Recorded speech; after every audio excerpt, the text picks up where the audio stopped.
that's why I've spent a lot of time thinking about writing about jazz from South Africa and how it came about, and who are the figures that were influential, and who are the figures that are still influential or still around.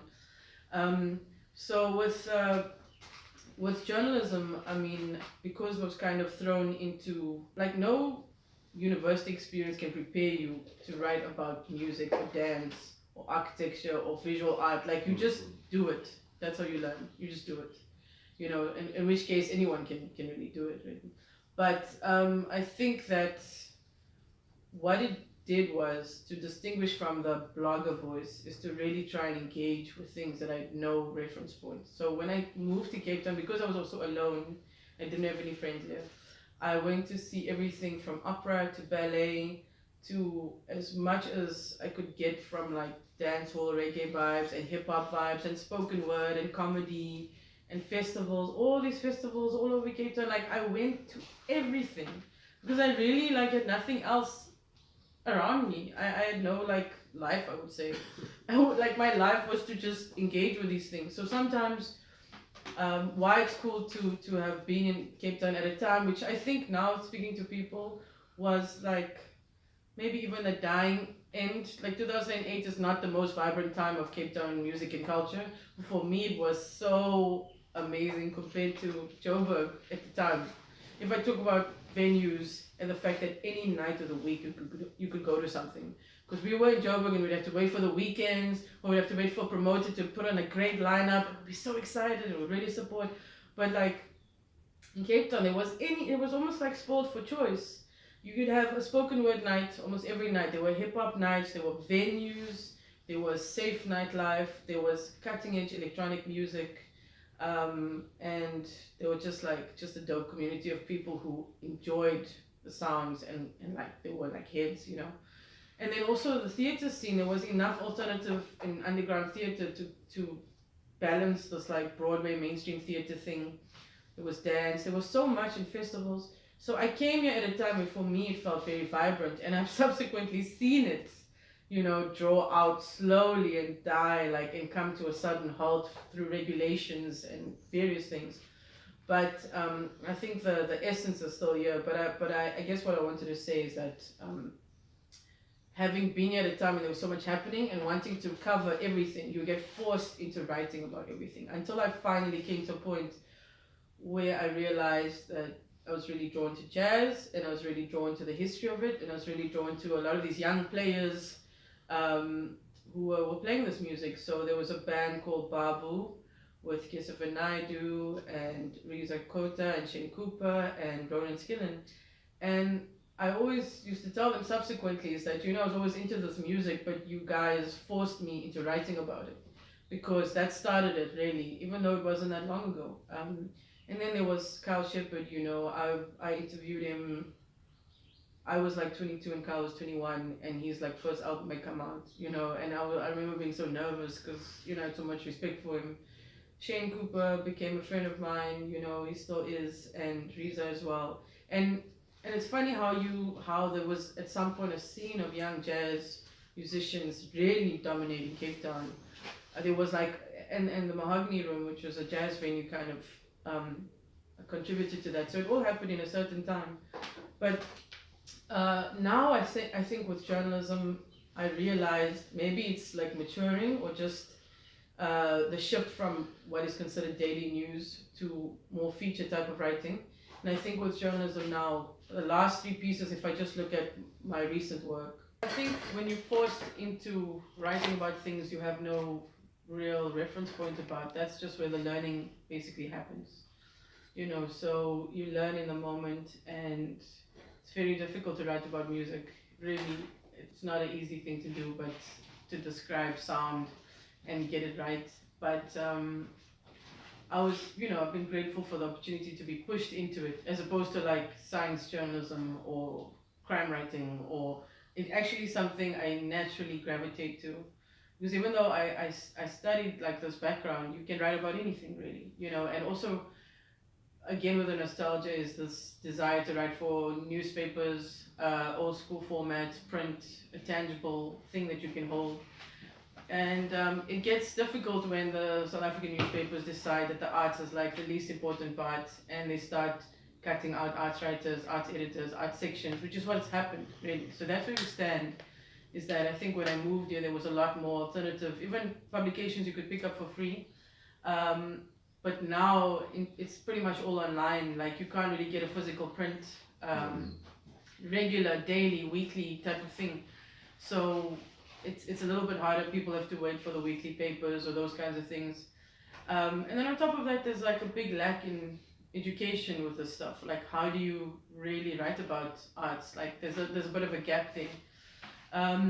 So there's this journalist called Gwen Ansell who writes a lot about South African jazz, and she does a arts journalism workshop at the Jazz Festival. So that's something that also contributed to moving towards arts. In like 2009, I did the workshop, and then in 2010, I quit my job at the Argus because it was just going sideways. Like, you always grow sideways in a corporation. You don't really go up unless, I don't know, you just don't. Or I didn't see it coming up like my way. So yeah, when I left, I applied to study in LA in a master's in specialized journalism. So that was to try and figure out like what is this thing called arts journalism? Like, why don't I know much about it? Why it doesn't really exist in South Africa? Like, you know, so, and what can I learn further from it? And I think when I came back, I was very wide-eyed and naive, and I was like, wow, I've got an education in an international university, in a good school or good institution. I'm gonna find a job easily. Until I realized that I was basically unemployable because I specialized too severely, or the fact that there just really aren't positions for arts journalists in paying positions in like the mainstream media basically. I've been unemployed since 2012, working gig to gig, freelance job to freelance job, and I'm still doing it. And a lot of people and mentors will say, you know that you should always keep it as your side gig. A lot of people have said you should have your main thing, which isn't fun, which keeps you going and pays the bills, and then you should do this as your side thing. But I've been so dedicated and challenging that notion and stubborn, but that often relies in like not having your rent money or really struggling sometimes. And then when things got pushed to online, so I think for many years I was really like, I was just like, what am I supposed to do? This is what I'm trained in, this is what I love doing, this is what I know how to do. And artists would tell me all the time that there's a need for this work to be done. Like, there's a responsibility to be the bridge between the artist and the community, like to be that kind of critical voice. So it felt like a responsibility. But I was really felt like I had no place really. I was just like, there's no point. It feels like hard work, but it's so undervalued, and tired of being the wrong color, the wrong shade, or the wrong sex, or whatever it is that goes into getting these positions, and who owns the media and all of that stuff. Then eventually I think I took a break from it and focused a lot on various other things, like touring with this artist, which has resulted in some of these international trips, and future nostalgia and stuff. And now recently I've realized that I think it's something that I'm meant to do, like writing and engaging with the cultural community is something that I have to do. It's like really important for me. So I kind of came back a little bit recently after a long time of taking a break from writing. So under lockdown, I published 3 pieces, and that's what I want to talk about. Is there's like for me a new feeling that comes with it. And the first piece was an interview with jazz pianist called Nduzo Makatini, who's been the first South African artist to be released on Blue Note.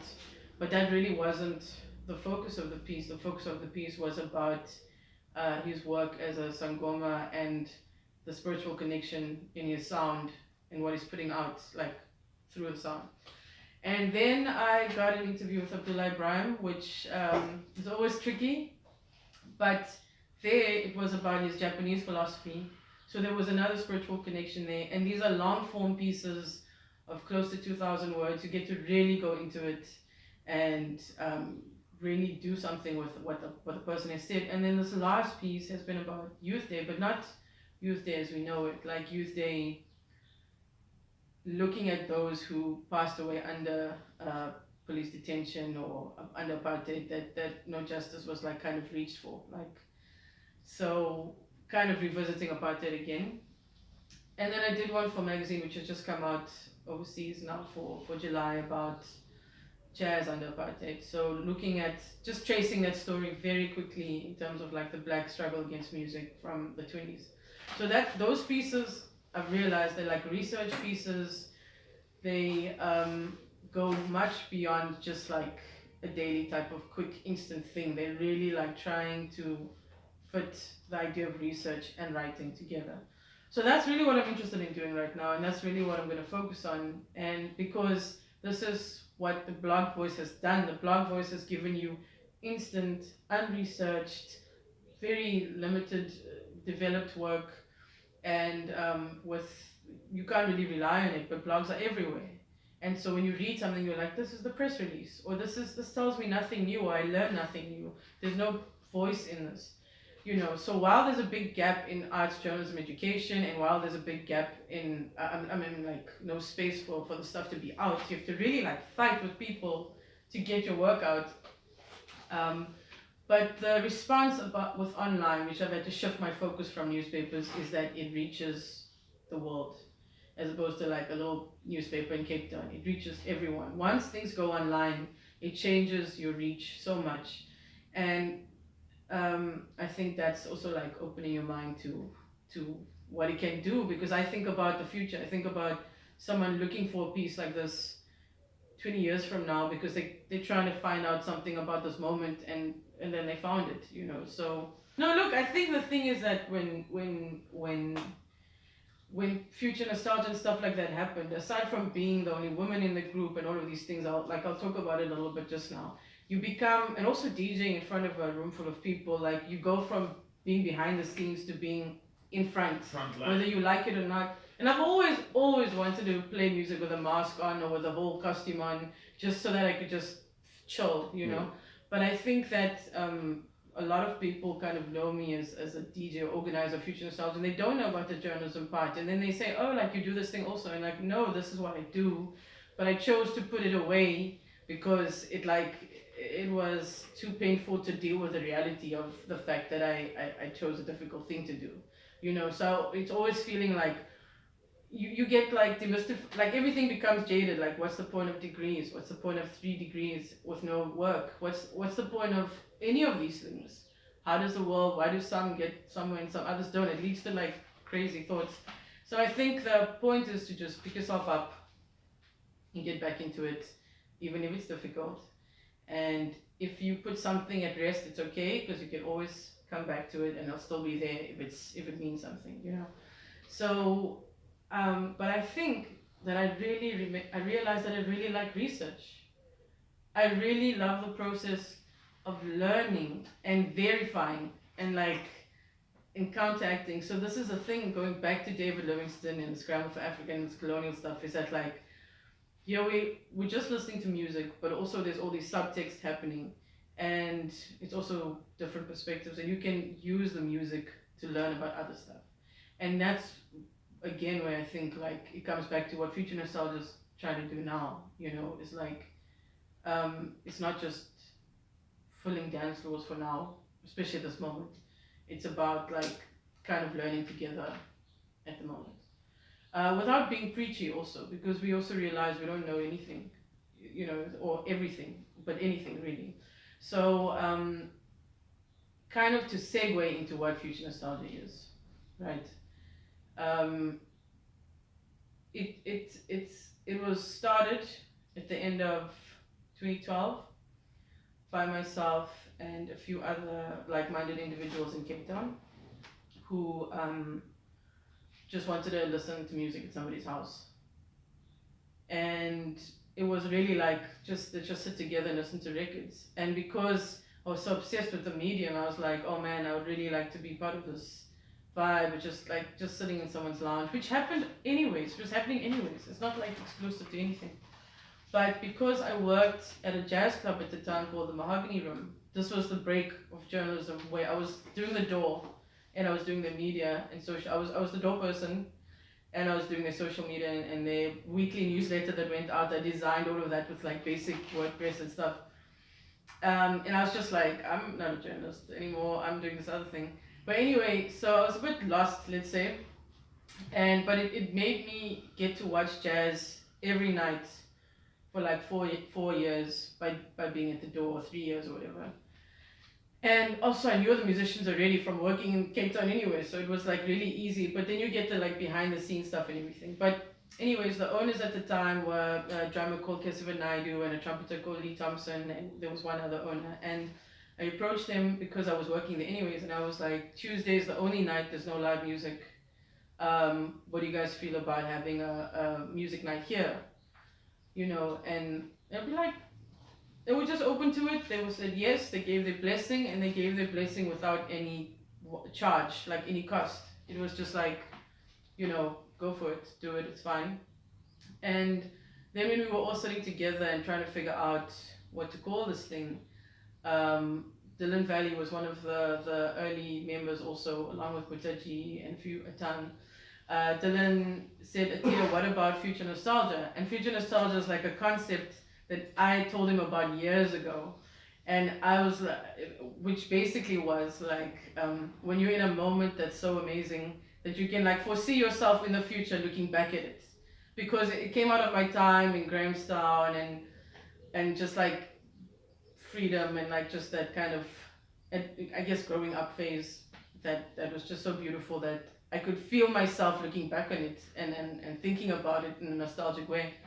So I was like, this is like future nostalgia because you can see yourself in the future looking back at yourself in the present moment. So I told Dylan about this and anybody I met at the time, like anyone I just met, I'd be like, what do you guys think of this concept, future nostalgia? And like, I wouldn't say that it's to me, but it was for my experience in that time. And so when Dylan said, what about that? I was like, no, like you can't call the collective that. Like it's taking the personal into the public, and I don't think it works, but there were tons of suggestions, and eventually everyone was like, no, it works. So that's pretty much how it stuck. And every Tuesday nights, every single week for Tuesday nights, we had what we called listening sessions, but it was 20 Rand at the door, and people came in, and the brief was that because there was no money, it was like, we're just coming to listen to music together. But it was at the jazz club where you could check out music all the time, which already had a listening policy, because when you watch their gigs, it was like silence. There was like no serving of alcohol in between. There was like a thing about being quiet. Like the venue was already set up as a listening space. But the point was to tell DJs or selectors or guests or whoever came that because we couldn't really pay them, it was like, listen, we're asking you to come, but please play what you would play to yourself when you're at your house, the type of stuff you think that nobody else wants to hear, or the type of thing you think you can't play in the dance floor. The thing that maybe more suited for chilled out vibe, but it can be dancing as well. It's just like play the thing that satisfies you the most. And in that way, we kind of worked around not paying people by not being able to, because it was a 20 Rand door fee, by basically making it full on about music appreciation. And years later, when things changed and the venue changed and everything, we even got to a point where we would buy the person who was the guest a record of their choice as an appreciation, because like they would choose and be like, here's something to add to your collection as a. But it wasn't really about the money from the start. It was done on a very DIY aesthetic, was done very much with the most basic, like use what you have to make something. And that is for me actually the African aesthetic, which is using what you can get at your disposal and thinking about it in a different way. From using books to create a record stand, sticking fairy lights and stringing it everywhere just because the venue lighting was so dark, getting a rickety table and using boxes for crates for the turntables, because we didn't have what's those things, flight cases, but you have to do it, and I think that was the thing, is that you can do it with not having anything. You build up the things that you need, but running events can be done on very small budget, if you really want to do it. And that's what was this. All we needed was the space. And the minute that the place closed down, it was first a weekly. Then it went into like the gig used to be a weekly, and I think that's how we got a following. And by the maybe the fifth gig, we had D-Form as the first guest, and then it was just guest. Grant was also a guest. That's how we actually met. He played a guest set. We had trying to democratize, we can use that word, the process, meaning like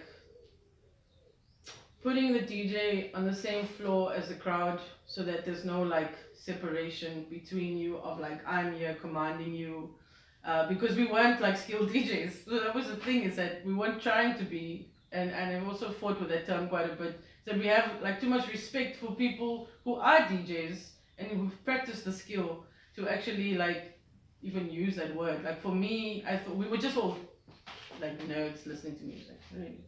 So we were, that term has always been uncomfortable for me, and it's also like you can reach people. The other thing was putting out the record cover for display, because we really wanted that community vibe of coming up and being like, who is this? And for me, sitting through many sets or many nights where I didn't even play, I would just sit there by myself and like just listen and go up every now and then and take notes and learn. So it was like a learning experience.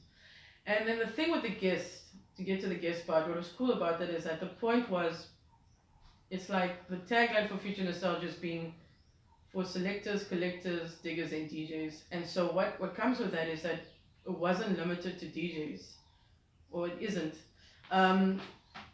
So this is how you make the circle a little bit bigger, because say for instance someone like Kent Lingerfeld, who was making longboards at Alpha Longboards, but Kent collected records. It was like one of the goals for the collective when everyone was together and it was like strong at the start was to create a publication, DIY zine publication that could be folded up in with interviews that I would have done with people about their collections, with images about the local Cape Town scene, with that kind of stuff, but also like mixes from each guest that would go along with each scene. So I think there were lots of ideas about how to make it not just about the music and about the event itself.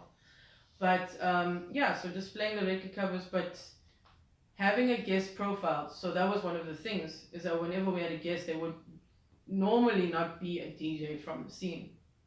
There'd be somebody who just collected, and we wanted them to come and show out their collection. So there were people who had never been in a gig before.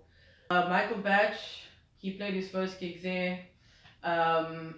He was just a name on a list that nobody knew, and we were just like, let's get back, like, so that kind of thing of like, you're taking a big risk here, but just letting people come in who have never played gigs before and just doing what they want, Grant, who now co-runs Future Nostalgia with me, did the same. He was also first time at a gig, and a lot of other people. So it was like a jumping off point, but from yourself, who always had amazing sets, Paul Waxon, who ran his own Waxon nights, Pierre from Vinyl Digs, Pierre and Jess, people like Jumbo, exactly. And one of the things I think that evolved, I think two highlights I would say, was that at some point, after some time, like in going for 7 years, after some time, we realized that it kind of happened in a strange way, where someone approached us about putting on a gig with like live music. It happened a few times. There were a few times where we were hosting live music, and each time was a very special experience of learning how do you go from doing a DJ gig where it's very minimal effort to putting on like hosting a band, and then you still have to pay the band, of course, and you have to really make sure people buy tickets, and what that, like, being pushed into the stress of that. So one of them, but it's been really cool stuff. We had Sipusile Taba, who did an album launch at the Waiting Room, and then Shabaka and the Ancestors, who guested with Louis Moholo, which was also very special for us. So I think when and if we had the opportunity to do live gigs, it would be like this kind of one-offs, but it would make a lot of sense. On top of all of that, when there were no venues for us to play at, which has been the biggest problem since Mahogany or Straight No Chaser closed down, It's been like, say if there's a jazz gig happening in Guguletu, a jazz at the native yards, and in the breaks between and after the jazz gigs, because it naturally works or worked, you know. But it's also about getting out of the city. But one of the main things I've been stubborn about being in the city of Cape Town is, it's funny because I'm not from here, but I'm from South Africa, and I do know how land and space works. And I think that I've been very stubborn about taking the gig to the community, which is important to me. It's very important to take the gig to the community, but it's also important to like reclaim space and hold down your own. And there's been about 4 years out of the 7 years, maybe, yeah, maybe 4 years, has been struggling with like white owned uh, club owners who just don't get the philosophy of what we do. Think it's all about making money at the bar, and it's been a struggle for space. But if we just give up and say, fine, we'll just do it somewhere else, away from the city, then it makes it easy. It makes it easy to populate the city with people who are a minority in the country, you know. So I think going to places where you're uncomfortable is very important, and it's something we need to like be more stubborn about. And infiltrating the spaces where the circles are too close are very important. And Cape Town is one of the most insulated, exclusive city that I've ever been to in my life. And I choose it to be home. So every time it's like, you don't want to be preaching and stuff, but like every time it's about how can you be more inclusive, who is being excluded from the conversation and why. And I think that's why I said like that's what future nostalgia is. That's what it continues to be. Now it lives in different forms. We have Grant, who does the artwork, and we've started making zines as a way to extend the like self publications and self control over what you put out. And mixes. There's various other elements to it that it's beyond just like, yo, we're throwing a party, come. Um, and